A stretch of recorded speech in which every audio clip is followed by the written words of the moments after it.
¿Qué onda, jóvenes amantes de las historias del terror? O creepypastas narradas por Jorge.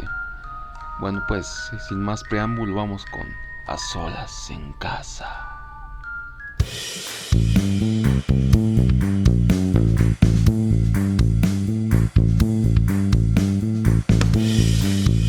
Me encontraba solo por fin en casa.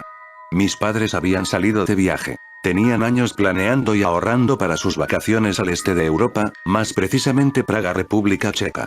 Yo como hijo único de 15 años no podía quedarme solo en casa, que aunque haya sido en la casa en la que nací, la única casa que he conocido, no era motivo suficiente para que me quedara solo como un loco. Tenía que lograr quedarme a solas a como diera lugar, sin importar cómo, así como hicieron mis padres, que durante años planearon las vacaciones de sus vidas. Yo también hice mi parte, llevando años maquinando cómo inventar un pretexto para quedarme a solas. Quería investigar algo que desde que tengo uso de razón carcomía a mi ser. Pero para lograr hacerlo forzosamente tenía que encontrarme completamente solo, sin la mirada siempre atenta de mis padres, preocupados eternamente por su único hijo. No los culpo, creo que yo también hubiese hecho lo mismo, así que me las arreglé para inventar algo convincente para hacerlos creer que tenía que quedarme por una razón sumamente importante, que mejor razón que algo relacionado con un proyecto de la escuela, teniéndome que quedar sí o sí para poderlo desarrollar. Este proyecto tenía que ver con las energías renovables, en donde tenía que dar ejemplos tangibles para sustentarlo. Hipotéticamente tendría que diseñar o crear un tipo de celdas solares nunca antes vista, que expondría ante toda la escuela al terminar las vacaciones de Semana Santa. Era lógico que necesitaría varios días para diseñarlas. Sé que suena a algo increíble para un muchacho de 15 años, más bien suena a un tema relacionado con un estudiante de posgrado. Lo bueno que mis padres eran bastante ingenuos para temas relacionados con la escuela, tragándose toda la mentirota, jajaja. Además les sonó bastante razonable el hecho que ocuparía toda la Semana Santa para desarrollarlo, aparte de que yo estaba en el taller de electrónica de mi secundaria. Aquel día que se fueron mis padres mi corazón latía con mucha fuerza. Sentía que se quería salir de mi pecho. No podía creerlo, por fin me encontraba a solas para investigar eso que ha carcomido mi ser durante toda mi existencia. Nunca había visto mi casa desde esta perspectiva, en la que yo me encontrara totalmente solo. Siempre sentía la mirada expectante de alguno de mis padres. Mi madre, como es una maravillosa ama de casa, al pendiente de cualquiera de las necesidades de la casa y por supuesto de las mías y mi padre. Nunca estuve solo.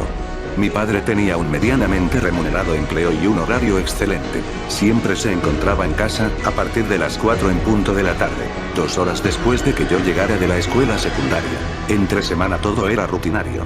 No sé por qué aquella primera mañana a solas en casa me encontraba tan increíblemente excitado, en el fondo sí lo sabía, pero me daba miedo admitirlo, ya que cada que lo recordaba sentía que mi pecho explotaría, junto con un enorme vacío en el estómago. Preferí ponerme mejor manos a la obra y actuar sin pensar. Me dirigí al cuarto de mis padres. Ese cuarto que siempre me intrigó. Ese cuarto que se encontraba en el piso de abajo, justo bajo mi cuarto, junto al patio.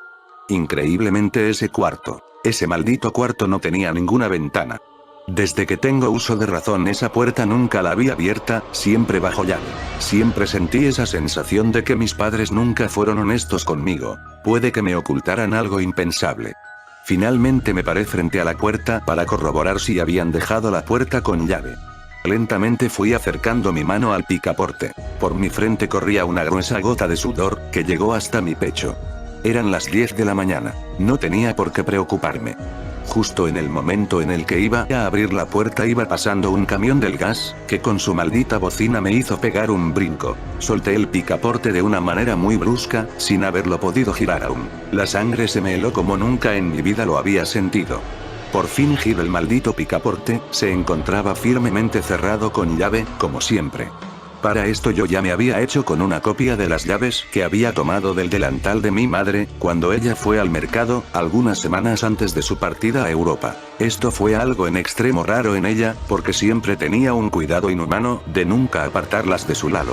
No lo pensé dos veces cuando vi esta oportunidad. Mi madre se daría cuenta de un momento a otro de que no las llevaba con ella. Ese momento fue muy aterrador porque todo lo hice contrarreloj.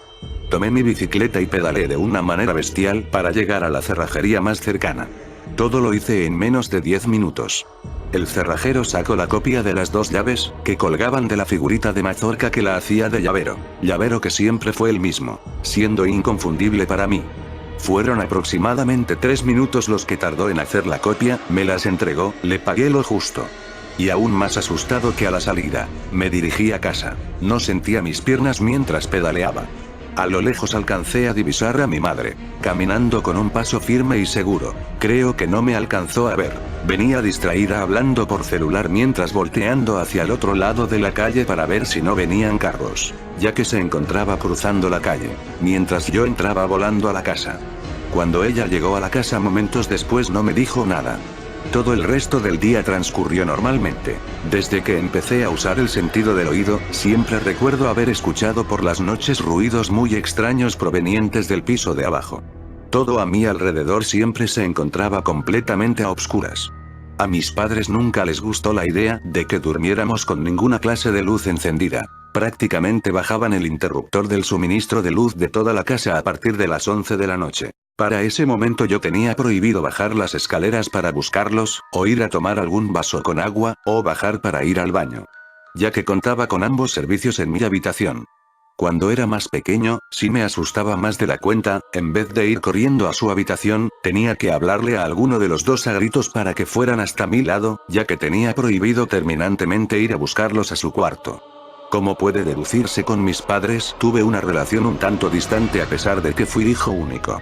Durante las noches casi siempre se escuchaban como gritos ahogados, siempre amortiguados por el piso, que se interponía entre la fuente de origen y su receptor, o sea yo. Malditas casas de Guadalajara que son construidas con gruesos ladrillos enjarrados con cemento. Muchas veces que no podía dormir, dominado por la curiosidad me acostaba y pegaba el oído al piso con la esperanza de intentar oír con mayor claridad, algunas veces lo lograba. Eran sonidos que no podía encontrarles ningún sentido audible, más bien parecían murmullos. Por las mañanas cuando lo comentaba con mis padres se quedaban viendo entre ellos, con una mirada de complicidad a más no poder, creían que no me daba cuenta porque tenía 5 o 6 años en aquel entonces. Cuando los cuestionaba al respecto las primeras veces, siempre acababan diciéndome que lo más seguro es que fuera una simple e inofensiva pesadilla o imaginaciones mías. Así fueron pasando las semanas. Esto se fue convirtiendo en algo habitual o rutinario y cada vez le fui restando importancia y los dejé de cuestionar por completo. Supongo que hasta lo extraño e inexplicable pasa a ser algo normal cuando creces con ello. Desde luego que yo siempre supe que nunca fueron pesadillas ni imaginaciones mías. Era algo muy real, pero nunca pasó más allá de los murmullos. Con presteza introduje una de las 2 llaves al picaporte. «Demonios, ¿no es esta la maldita llave?», me dije a mí mismo casi aullando. «Tiene que ser esta», me repetí con energía. Por el nerviosismo las pinches llaves se me deslizaron de las manos y cayeron a mis pies. Con ligereza las tomé e introduje una de las llaves al azar al picaporte, de una buena vez. Esta vez sí di con la llave correcta. Al dar el primer paso al interior de ese cuarto que siempre me intrigó fue algo que nunca olvidaré. Casi me desmayo, sentí que estaba entrando a una burbuja de irrealidad. No sé si era porque era la primera vez que entraba a este cuarto que se suponía que no debía entrar por lo que el estrés y el nerviosismo me estaban asediando, o porque ese cuarto guardaba algo inimaginablemente horrible. Lo primero que vi me dejó casi sin aliento. Al costado derecho de la cama había... no sé cómo decirlo, era como una imagen distorsionada, transparente, que generaba luz propia. Parecía algo celestial, es como una especie de portal, me dije a mí mismo. No me daba buena pinta, pero tenía que investigarlo a fondo. Sentía que este portal me atraía más de lo que yo quisiera. Poco a poco me fui acercando hasta que topé con él. Sentí que mi cuerpo no me respondía, acompañado de un sueño muy intenso que fue dominando todo mi ser. No sé cuánto tiempo pasó, cuando oí una voz que me decía: «Tus padres son los responsables de innumerables muertes ocurridas antes de tu nacimiento, tienen que pagar». Debajo de la cama se encuentran las pruebas. No sé lo que me ocurrió, pero desperté de mi aletargamiento o sueño varias horas después. Eran ya las 12:55 de la madrugada, me encontraba acostado en la cama de mis padres. Todo a mi alrededor se encontraba totalmente a obscuras, a excepción de la luz que emitía el reloj de noche, que se encontraba en el tocador. Lo único que tenía en mente en ese momento era revisar debajo de la cama. No creo que eso, que quiera que haya visto y oído, fuera una simple alucinación. Tiene que haber sido alguna señal de algo o alguien, eso me decía mientras me levantaba de la cama. Como impulsado por un resorte, no sé qué me pasaba en ese momento, no quería agacharme para hurgar ahí debajo, algo me decía que si lo hacía todo en mi interior colapsaría. Pero también me dije, basta Sergio, no creerás que tus papás serán alguna especie de asesinos seriales o algo parecido. Flexioné de una buena vez mis rodillas. Estas crujieron horriblemente, por culpa de aquella vieja lesión causada por una mala ejecución de la sentadilla aquella vez que hice barra libre. Debajo de la cama estaba como boca de lobo, me vi obligado a sacar la linterna de mi celular iluminando todo. Lo que vi me dejó estupefacto. Era impresionante la cantidad de armas, supongo que eran de todos los calibres. No sabré mucho de armas, pero no se necesita saber mucho para darse cuenta que eran armas de uso exclusivo del ejército. Había muchas cajitas con todo tipo de balas. Era impresionante, también vi granadas. Estas ni siquiera las toqué, pero había algo detrás de todo esto, hasta el fondo. Pegado a la pared, era una especie de baúl, que tenía casi el ancho de la cama matrimonial. Lo arrastré hasta sacarlo totalmente de debajo de la cama. No fue tarea fácil, estaba bastante pesado. Totalmente inquieto salí del cuarto y busqué el interruptor principal de la casa para alimentar con energía todos los focos de la casa, porque hasta el momento no lo había activado desde la última noche que pasé con mis padres. Lo primero que noté del baúl fue que tenía un enorme candado. Rápidamente recordé la segunda llave. Calzaba perfectamente, la introduje y la giré, el candado abrió muy fácilmente, rebotando y cayendo al suelo. Lo que había dentro era algo espeluznante. Después de que estuve hablando conmigo mismo durante varios minutos, tratando de recuperarme de la impresión. No sé cuántas vueltas di por toda la casa preguntándome, ¿por qué? ¿Por qué? En todo momento.